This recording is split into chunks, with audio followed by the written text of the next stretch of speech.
Добрый день. Амаль год таму, 26 верасня, апошні раз бачылі жывым салдата Александра Коржыча. Расследаванне яго гібелі і судовы працэс сталіся шырэйшымі за пошук і пакарання вінаватых. Пра беларускае войска імя Александра Коржыча пагаворым з былым дэпутатам і старшым лейтенантам запасу Сергеем Навумчыкам у Празе. На відэасувязі з Менску корэспандэнты «Свабоды» Александра Дынько і Алесь Пілецкі. Таксама ў сённяшняй праграме.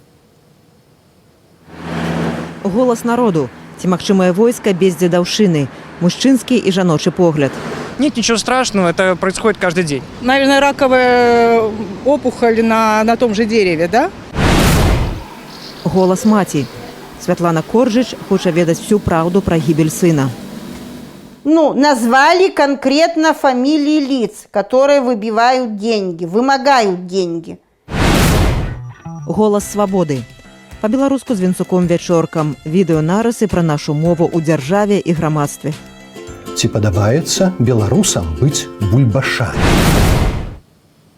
Мае калегі Александра Дынько і Алесь Мутафонаў завяршаюць працу над дакументальным фільмам пра справу Александра Коржыча для нашага партнера тэлеканалу «Настоящее время». Давайте пачнем з фрагменту фільма. Обнаружен труп военнослужащего срочной службы, рядового Коржыча, висящий в петле из брючного матерчатого ремня, прикрепленного сводным концом к металлической арматуре под потолком подвала, с перевязанным шнурком обуви ногами и одетой на голову майки. Передайте президенту, что если не будут приняты должным образом какие-то меры, я сама возьму в руки оружие, сама, и устрою самосуд. Приказом министра обороны отстранены от занимаемых должностей 5 должностных лиц 72-го объединенного учебного центра. 4 должностных лиц уволены из вооруженных сил.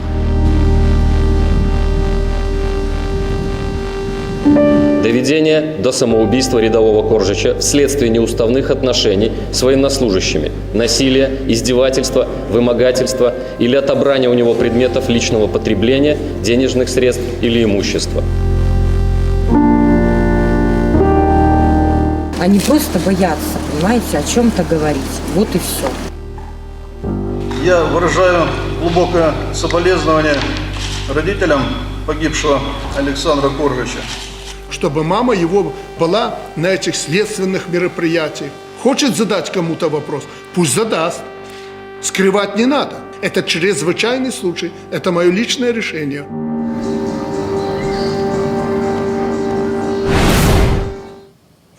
Ну і першае пытанне ў Менск Алесю Пілецкаму, корэспандэнту «Свабоды» на судзе аб смерці Коржыча.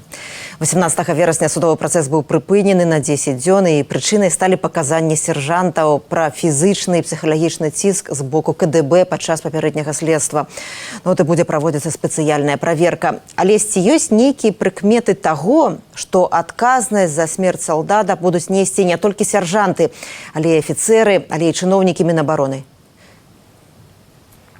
Цяжка сказаць, таму што юрыдычна гэта магчыма.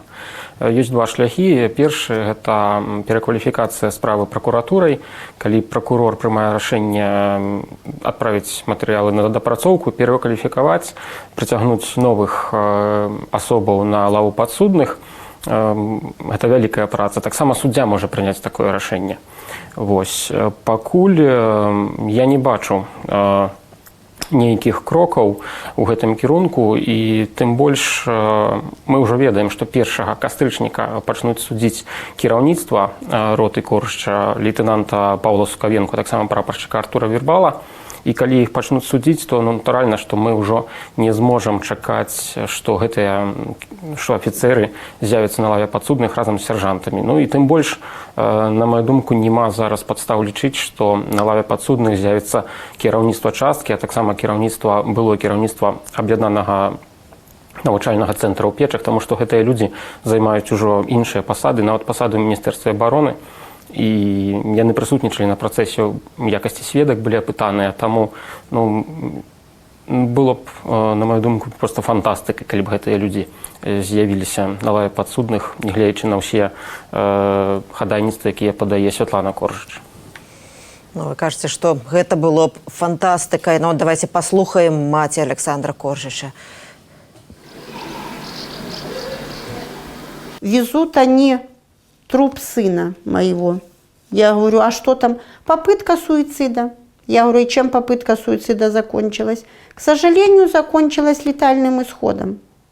Я говорю, мне везти не надо, я вам труп не сдавала. А я приеду и сама буду разбираться. Я же сама всего обсмотрела. Я, вы знаете что, не поверила этому всему. Мне уже говорю, сын, а что они с тобой сделали? Он весь был избит, я так думаю. Александра Данько, вот разом з Олесем Матафоновым вы завершаете працу над документальным фильмом с рабочей назвой «Мама Света». Вы ездили ў Пінск да Святланы Коржыч, былі на могілках, былі на судзе, но прэм'ера фільму адбудзецца неўзабаве. Як вы мяркуеце, як уже шмат змагла змяніць, зрабіць «Мама Света»? Ведаеце, я якраз упэўненая, што менавіта асоба Святланы Коржыч, вот яе такая мэтаскіраванасць, яе смеласць, тое, што яна не расчароўваецца, не апускае рукі, яе сіла, вот яны і сталі прычынай тых зменаў, якія мы ўсе назіраем. Змяніць яна якраз такі змагла шмат, але чаму гэта ёй удалося? Бо мы ведаем, што салдаты гінуць у войску. Вот літаральна недавно все СМИ писали про то, что 2 солдаты, срочники, загинули в войску праз самогубство. Яшчэ один солдат загинул на полигоне, ён, дарэчы, служыў разам з Александром Коржычем. Гэта ўсё адбылося вот у гэтым годзе. Незадолго до смерти самога Александра Коржыча быў выпадак з Артёмом Бастюком, такі самы абсалютна, як і з Александром. І там бацькі скардзіліся на дзедаўшчыну, і дагэтуль перакананыя, што хлапец і загінуў то ў выніку дзедаўшчыны. Але нічога не мянялася. І мяне вот гэты сакрэт Святланы, вот ён мучыў настолькі, што мне сапраўды хацелася даведацца, вот, ну вот што з ёю такое, што вот у яе ўсё ж такі гэта ўдалося. Бо насамрэч, ну яна самая звычайная, вот яна такая самая, як усе жанчынкі, якіх мы бачым на вуліцы. Яна працуе на рынку, прадае там цукеркі, побач з ёю стаяць гэтыя самыя прадавачкі, і яны таксама распавядаюць, што да, нашыя дзеці былі ў войску, вот і там таксама было дзедаўшчына, распавядаюць пра свой вот гэты плач, пра слёды, пра свой страх. Вот што мне, я дагэтуль не разгадала гэтага сакрэту дакладна, але што мне ўдалося дакладна даведацца пра Святлану, што ў яе страху няма. І я не ведаю, калі гэты страх знік у яе. Але адчула вот за гэтыя некалькі дзён, што мы з ёю правялі, якую моц неверагодную мае чалавек без страху. І вот гэта менавіта дазваляе ёй не апускаць рукі. Я думаю, што гэта менавіта дазваляе ёй дагэтуль дамагацца справядлівасці, а змагла яна вельмі шмат. Яна змагла найперш тое, што ўсе мы, кожны чалавек, які нават не мае дачынення да войска, ён ведае, якія страшныя рэчы там робяцца. Ну, вот падобная жанчына, для мяне вельмі падобная, як Святлана Коржыч, это маці Владислава Кавалёва ў працэсе аб выбуху ў менскім метро. Сергей, вот калі вы служылі ў савецкім войску, дзедаўшчына там была. Калі вы былі дэпутатам Верховнага Савету, у першыя гады незалежнай Беларусі дзедаўшчына існавала ў войску. Вот амаль чвэрць стагоддзя кіруе краінай Александр Лукашенко, дзедаўшчына ў войску ёсць. Як яна мянялася, якія формы яна прымала? Ну, я, па-першае, хочу сказаць, што мы тут павінны зразумець, што войска – гэта не цывільнае жыццё. Вось любое войска – гэта падаўленне асобы. Амерыканскае, шведскае, беларускае, кангалескае, мараканскае, кітайскае, японскае, любое войска. Японіі войска, між іншым, няма. Вот там гэтага няма, да? Просто таму, што мэта войска – гэта забіваць чалавека. Забіваць чалавека. Это антыгуманная функцыя, ну, але вот пакуль, на вялікі жаль, яно існуе. Таму пэўныя такія абмежаванні, яны могуць быць. Я вот просто працытую прысягу, якая цяпер прыносіцца. Я, грамадзянін Рэспублікі Беларусь, цытую, клянуся выконваць патрабаванні воінскіх статутаў і загады камандзіраў і начальнікаў. Загад можа быць розны. Кожную раніцу крос 5 кіламетраў. Вот я, скажем, бегаў кожную раніцу па загаду камандзіра крос 5 кіламетраў з салдатамі. Кожную раніцу. Бо я быў выпускнік журфака БДУ, так сказать, цывільны чалавек, і мяне просто вот вырашылі паставіць на месца. Тыя, хто скончыў ваенныя вучэльні лейтенанты, яны не бегалі, я бегаў. Вот гэта дзедаўшчына ці не дзедаўшчына? Гэта не дзедаўшчына. Это не дзедаўшчына, это загад камандзіра. Вот это вот трэба зразумець. Хаця, конечно, тут быў такі, так сказать, нюанс. Ну, за маім часам, это быў 84-86 год, дзедаўшчына палягала, найперш былі такія земляцтвы. Я не буду з паліткарэктных прычын называць нацыі, але былі прадстаўнікі пэўных такіх пасіянарных нацый, якія, ну, просто, як кажуць, спрэсавалі іншых. Было такое, што, скажем, адбіралі нейкія перадачы. Было такое, што маладых салдат прымушалі, ну, чысціць прыбіральні. З перадачы, я памятаю, я сам быў начальнік караула, калі ты начальнік караула, у цябе пісталет заряджаны, двое салдат з аўтаматамі. Я взяў гэтага салдата, якому прыйшла пасылка, кажу, вот сидзі в дзежурке і еш сваю перадачу. І ён з'еў усю перадачу. Мне просто было страшно, але ён яе, так сказать, з'еў. Бо іншы варыянт, кажу, альбо просто, ну, вот, уратаваць яго просто было немагчыма. Вот тады было так. Пасля дасягнення незалежнасці зараз, здавалася б, беларускія хлопцы ўжо не служаць там недзе на Дальнім Востоке, ці там у Кіргізстане, ці недзе. Але вось мы бачым, дзедаўшчына непараўнальна большая, значна большая. І прычым это не проста дзедаўшчына, это сапраўды нейкія здзекі і ўжо тое, чаго за маім часам не было, бо фінансавых пабораў, каб, скажем, у кагосьці там хтосьці стрясануў нейкі рубель ці там тройку, ну, за 2 гады, я шмат што бачыў, за 2 гады такога не было. Але я хочу сказаць вот што, тым камандзірам, тым супрацоўнікам Міністэрства абароны, якія прыводзяць савецкае войска в якасці эталонам. Не можа савецкае войска быць эталонам. Савецкае войска гэта быў суцэльны бардак. Вот вам прыклад. Я атрымаў, мне было нададзена званне лейтенанта ў маі 84 года, і 3 месяцы пасля гэтага я служыў рядовым салдатам на зборам і выконваў каманды сержанта. Што парадак? Дзякуй вялікі, Сергей. Я удакладню, ўсё ж войска не дзеля таго, каб забіваць, а дзеля таго, каб абараняць, і дактрына, абарончая дактрына Беларусі менавіта абарончая. Ці магчыма войска без дзедаўшчыны? Пра гэта мы запыталіся людзей на менскіх вуліцах. Вось як на пытанне адказалі мужчыны. А если говорят, что не будет армия такой, какой она была, если будут это упразднять, то, мне кажется, это кому-то просто выгодно, чтобы такое продолжалось. Наше государство построено на этом. На чем? На дедовщине. Государство построено на насилии, правильно? Всякая структура на насилие. Везде есть где-то этот самый, как его, предводитель. И все строится через силу. В чем в здоровом проявлении может заключаться дедовщина? Выправки, во-первых, выносливости, которая формируется в процессе аэробной нагрузки, в меткости стрельбы, в знании основных положений общевоинского устава. То есть дедовщина может проявляться и в позитивном ключе.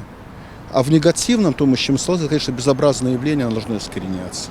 Дедовщина – это не так, что нужно загномить солдата, который пришел, а нужно взять его в свои руки и показать, целенаправить его разум, дух и вообще в целом все. А все остальное это бред. Кругом люди не справляются со своими задачами и бросают все, и эту жизнь в том числе.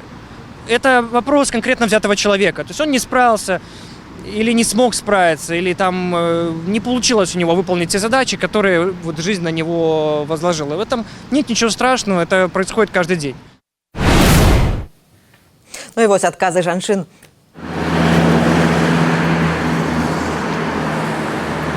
Дедовщина – это вот как, наверное, раковая опухоль на том же дереве, да? Оно может быть, оно может и не быть. Поэтому не дай бог, конечно, с этим столкнуться. Другое дело, что к этому надо разумно подойти. Просто надо добросовестно относиться к своей работе, этим же военнослужащим, смотреть за молодыми солдатами и быть... Просто надо родителям, наверное, быть уверенным в том, что они отдают своих детей в достойные руки, которые ответственно относятся к своей работе. То, что культура и воспитание, это я понимаю, что должна быть подготовка соответствующая офицерского состава. Поэтому тут много проблем, которые надо решать. Но это не в моей компетенции, к сожалению.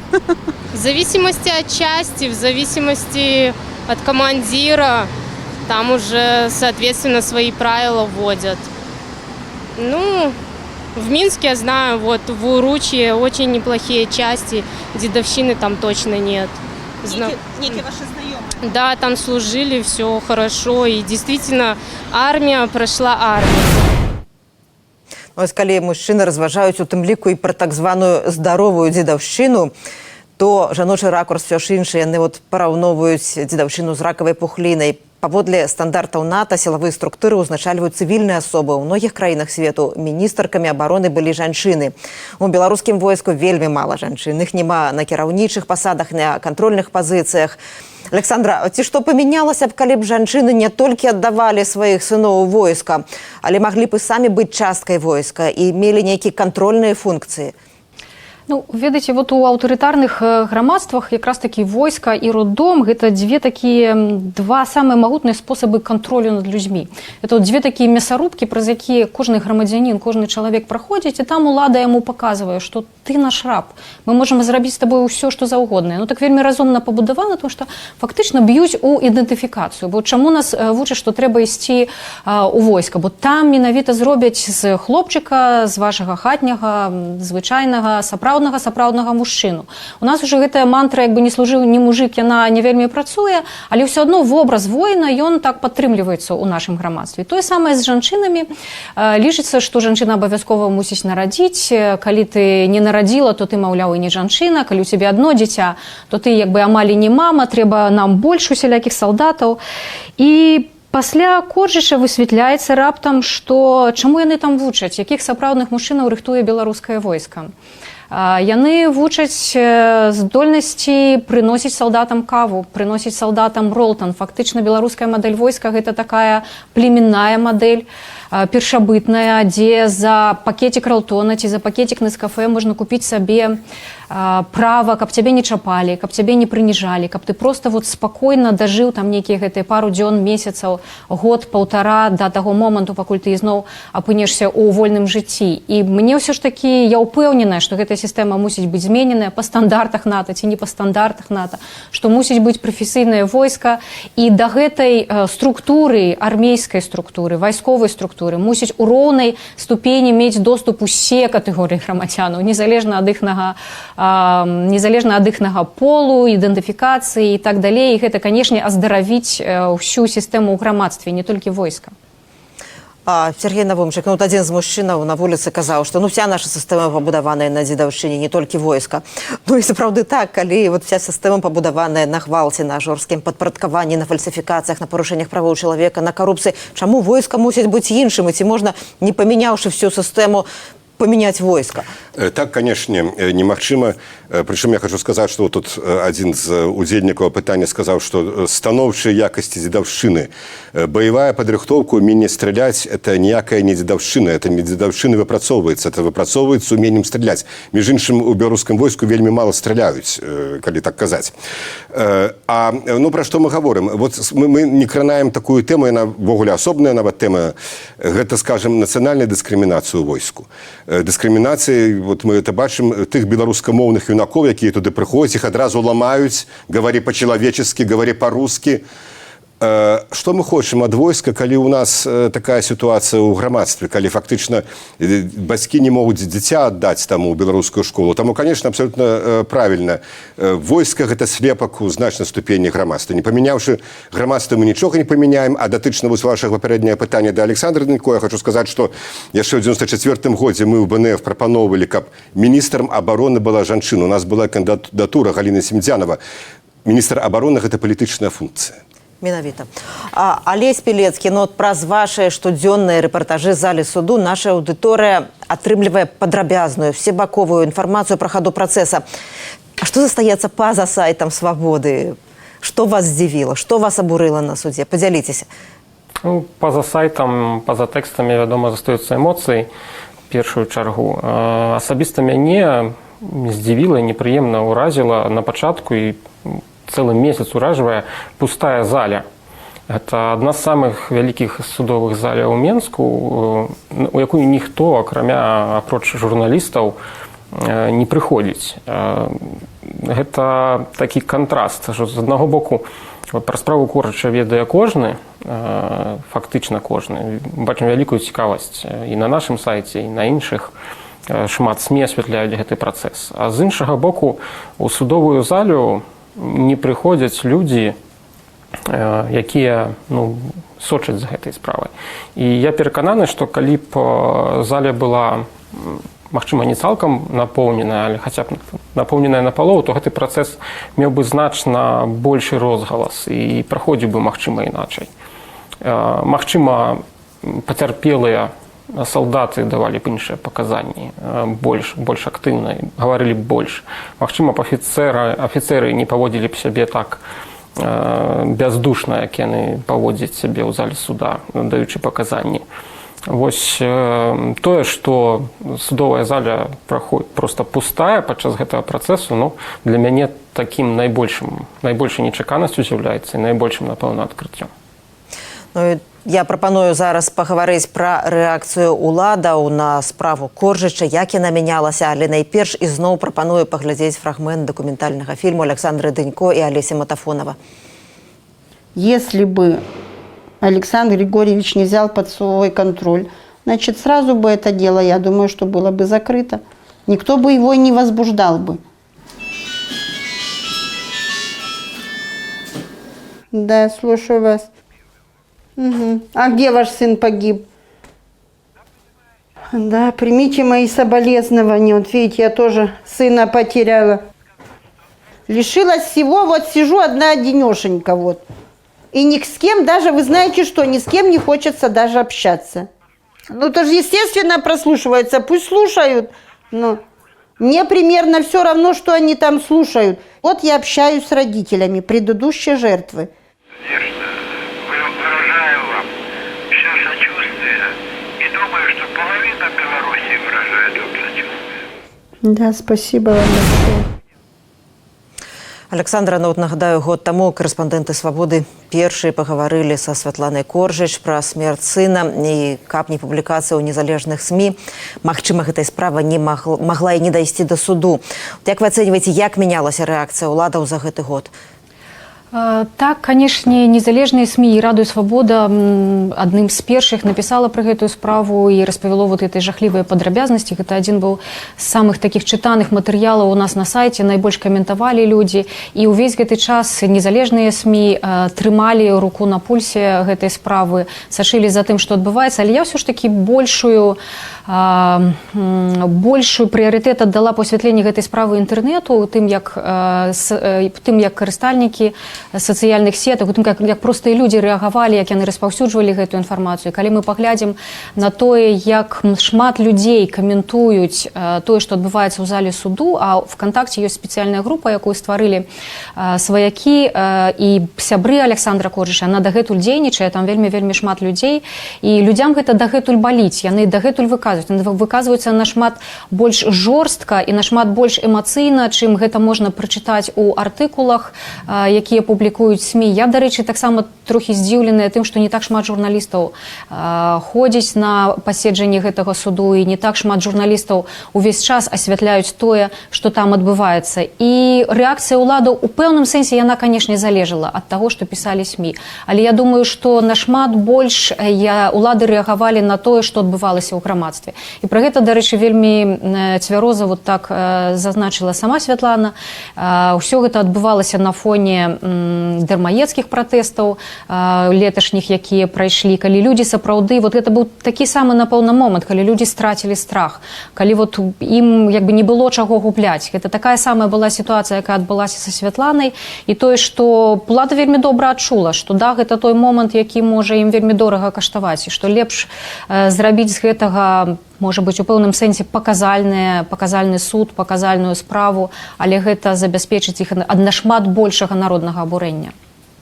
Дзякуй, Александра. Сергей, які міжнародны досвед? Як змагаюцца з дзедаўшчынай у войсках іншых краінаў свету? Якія захады найбольш эфектыўныя? Трэба прызнаць, што дзедаўшчына у той ці ў іншай ступені ёсць амаль ва ўсіх войсках, у тым ліку і краінаў НАТО. Недзе яе больш, як, скажам, у войску ЗША, хаця таксама не ва ўсіх, скажам, вельмі яна сустракаецца даволі часта у марскіх сілах, у сухапутных няма. Ёсць краіны, напрыклад, Швецыя альбо Нямецчына, дзе мінімальная дзедаўшчына, дзе выпадак дзедаўшчыны можа быць прадметам разгляду Бундестагу. змагаюцца шмат розных спосабаў, але самы галоўны гэта грамадскі кантроль. Мінімальная умова павінна быць група людзей, якая мае законныя паўнамоцтвы проста наскрозь правяраць войска. Звычайна, это дэпутаты парламента. Адпаведна, парламенцкая камісія, там і мужчыны, і жанчыны, калі мы гаворым пра нейкія гендерныя рэчы, што вельмі правільна, таму што у жанчын крыху іншы падыход. Мы нават бачылі па гэтым апытанні. І камісія парламенцкая можа праверыць усё, і прычым вынесці гэта на разгляд і парламенты, і на разгляд грамадства. І гэта сапраўды даволі эфектыўны спосаб, толькі адзінае, што гэта пастаянна трэба займацца. Гэта трэба займацца пастаянна. У нас, фактычна, у нашым войску беларускае войска, як мы яго называем, застаецца рудыментам яшчэ савецкае войска, а сапраўдная барацьба з дзедаўшчынай у войску пачалася з прыходам Гарбачова. Гарбачов не служыў у войску. І калі яму, я ведаю, данеслі пра гэтыя, так сказаць, факты, ён проста быў у шоку. І вось вынік. Потым гэта прыцішылася, але калі пастаянны будзе кантроль, калі будзе пастаяннае змаганне, я думаю, што будзе і вынік. Кантроль перадумова прадухілення дзедаўшчыны ў войску, гэта так. Смерць Александра Коржыча ў выніку дзедаўшчыны, яна не першая. І яна не апошняя. Нядаўна стала вядома, мы ўжо пра гэта гаварылі, пра яшчэ некалькі выпадкаў гібелі салдатаў падчас службы ў войску. Алесь, як вы мяркуеце, ці змогуць усе гэтыя гучныя справы, які цяпер немагчыма схаваць, немагчыма замаўчаць? Ці могуць яны рэальна змяніць сітуацыю ў войску? Мы бачым, што яны ўплываюць на сітуацыю ў войску. Ужо тое, што працэс стаў такім гучным, што ён стаў магчымым, бо, нагадаю, папярэдні суд за давядзенне да самагубства ў беларускім войску адбыўся 8 альбо нават 10 гадоў таму. Мы бачым, што змены ёсць, што ўлада, прынамсі, гатовая рэагаваць, калі ёсць рэакцыя грамадства. З іншага боку, таксама негатыўная выснова для мяне, для сябе я зрабіў, гэта тое, што ўлада зараз не гатовая прыцягваць афіцэраў да адказнасці. Мы бачым 3 сяржантаў, якія таксама з'яўляюцца пацярпелымі па іншай справе, па справе кіраўніка роты Коржыча, і гэты суд пачнецца 1 числа. І мы бачым, што сістэма зараз гатовая прыцягваць да адказнасці ніжэйшы ўзровень вайскоўцаў, але не гатовая пагадзіцца з тым, што ўся сістэма вайсковая вінаватая ў тым, што адбываецца. І вось пакуль на лаве падсудных не з'явяцца афіцэры, то, на маю думку, рана казаць пра тое, што дзяржава гатовая змяняць сістэму і гатовая на самой справе сур'ёзна змагацца з дзедаўшчынай і прадухіляць самагубствы салдат. 1 кастрычніка, Алесь, вы будзеце ў судовай зале на гэтай справе, а 8 кастрычніка таксама з мікрафонам «Свабоды» вернецеся ў судовую залю, дзе разглядаюць справу Коржыча. Давайце зазірнем туды і мы.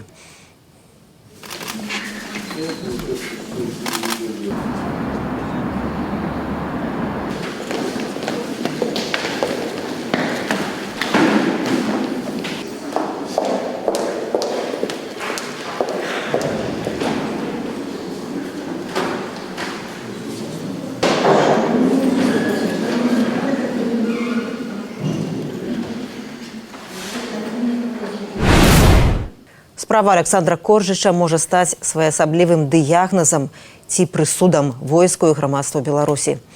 І калі там пачнуцца рэформы, рэальныя перамены, то гэта адбудзецца дзякуючы маме Свеце, для якой гэта зрабілася справай жыцця. І дзякуючы незалежным СМІ, для якіх гэта не толькі прафесійная праца, але і місія. Такі кантэкст тых падзеяў, пра якія мы з Сергеем Навумчыкам, Александрай Дынько і Алесем Пілецкім думалі, спрачаліся, шукалі адказы разам. Па-беларуску з Вінцуком Вячоркам. Новая рубрика нашай перадачы. Відэонарысы пра нашу мову ў дзяржаве і грамадстве, у тэлефоне і ў краме, у душы і ў вуснах суайчыннікаў. Як ёсць і як быць павінна. Ці падабаецца беларусам быць бульбашамі? Але перш спытаймася, што значыць бульбаш. Бульбаш, ну белорус. Человек, кушающий картошку. Бульбаш. Ну, это белорус. Такой белорус.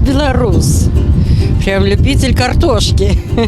Бульбаш, ну, так называют белорусов жители других стран. Па-навуковаму дакладна. Бульбаш – гэта экзаэтнонім, то бок найменне, якім пэўны народ называюць іншыя. Але апытанне паказала, што слова «бульбаш» агрэсіўна пашырае сваю семантычную прастору. Водка есть такая. Бульбаш. Это есть в магазине водка бульбаш или настойка. Б – это название белорусов. Што ж, маркетынгавы крок. Але ці правамоцны ён, ці добрае слово бульбаш, ці крыўднае? Не, бульбаши, конечно. Ну и вы что? Хорошее слово. Это нормальная назва. Даже симпатично, мило, я бы сказала. Шчыра скажу, нечаканы для мяне вынік. Што ж, паспрабуем завастрыць пытанне, паглядзець на мянушкі народаў як бы іншымі вачыма. Ну, мы ж соседей не называем хохлами, лабусами. Называем. Чего им обижаться? Яны же есть. Ну, это же, наверное, испокон веков их так называют. Так что тут чего тут такого уже кривдного? Так? Ну, вот у меня в дочке с Латвии друг. Лабус. И он не обижается никогда. Што ж, людзі не адчуваюць далікатнасці нацыянальных пачуццяў іншых, можа, таму іх не чапляе, калі так неадназначна гавораць пра іх самых. Для меня приемно, когда мне скажут «ты бульбаш». Папраўдзе ж, мянушка «лабус» для літоўцаў і латышоў крыўдная. Яна не ад слова «лабас» ці «лабс», што азначае «добры», а ад іншага абразлівага слова, дарэчы, беларускага. Бо ёсць імя народу, і людзі хочуць, каб іх называлі менавіта украінцамі, літоўцамі, палякамі і гэтак далей. Свае падставы для нацыянальнай ідэнтычнасці маем і мы, і яны куды шырэйшыя за любімы многімі караняплод. Але... А ці не крыўдная гэта назва для беларусаў? Да, ну, глупость, это ж самая распространенная еда у нас в Беларуси. Аднак гастранамічныя мянушкі іншых народаў лічацца крыўднымі. У прыстойным таварыстве не прынята называць французаў жабаедамі, мексіканцаў бабамі, немцаў наогул капустажэрамі, а паўночных немцаў у прыватнасці рыбінымі галовамі. Усе адпаведныя словы, скажам, ангельскія ці нямецкія мовазнаўцы адносяць да прыніжальных, пеяратыўных. Асабліва чуйна пачынаюць ставіцца да слова «бульбаш» людзі, якія пабывалі працяглы час у России. То есть, когда меня вот в Москве называют бульбашка, ну, я обижаюсь. Гэтае слово для абазначэння беларусаў, менавіта беларусаў, расейскага паходжання. Найбольш імаверна, што яно з расейскага крымінальнага арго. Вось словарь тюремна-лагерна-блатнога жаргона. Укладальнікі Балдаяў, Бялко і Ісупаў, 92 год выдання. Тут слово «бульбаш» у значэнні «беларус» ужываецца поруч з «елдаш» – азіят, «лахтарь» – эстонец і гэтак далей. Словаўтваральна яно адной мадэлі з іншымі расейскімі аргатызмамі, тым жа «елдаш», «легаш», легавы альбо міліцыянт, цэлкаш, цэлковы, рубль. Таксама таргаш, алкаш. Гэтыя паралелі прыводзіць мовазнаўца Пётр Садоўскі. Суфікс «аш» паказвае на прастамоўнасць, зніжанасць, а слова «бульбаш» намякае і на паніжаны сацыяльны статус чалавека, што асабліва з вуснаў чужаземцаў успрымаецца балюча. Вот для меня это как обзывательство. Такой вот типичный селянин такой. Вот я это понимаю так. Змагаецца спадарыня з маскоўскімі аматарамі слова «бульбаш» методам узаемнасці. Ну, не то, что прямо я уже начинаю с пены у рта доказывать, что это все не так, но я спрашиваю, тебе приятно, когда тебе говорят, что ты москаль? І пытанне вычэрпваецца. Хаця ў слове «маскаль» гістарычна няма абразы, яно ад Масквы. Беларусы і украінцы так называлі суседні ўсходні народ. Але мянушка заўсёды нясе патэнцыял крыўды. Не крыўдная? Крыўдная. Так, может, не варто так называть продукты? Не варто. Вам не падабаецца? Мне нет. Уклад у штучнае падыманне статусу слова бульбаш унёс цяперашні кіраўнік дзяржавы, які рэгулярна ўжывае яго без адмоўных ацэнак. Праўда, агаворваючыся, што, маўляў, нас так называюць. Відаць, ускосным вынікам такой легалізацыі слова бульбаш стала эмацыйная глухата тых беларусаў, што называюць суседнія народы мянушкамі. А вось наш пазітыў. А ці чулі вы, каб людзей так называлі? Нет, не чула. Гэтыя дзяўчаты маюць шанец застацца пры перакананні, што мы маем сваё нацыянальнае імя, а не чужую мянушку пры ўсёй здаровай самаіроніі. Не пакідайце ж мовы нашай беларускай, каб не ўмёрлі, як пісаў Францішак Багушевіч. І каб не памерці, глядзіце па-беларуску з Вінцуком Вячоркам. Праз тыдзень новы выпуск рубрыкі.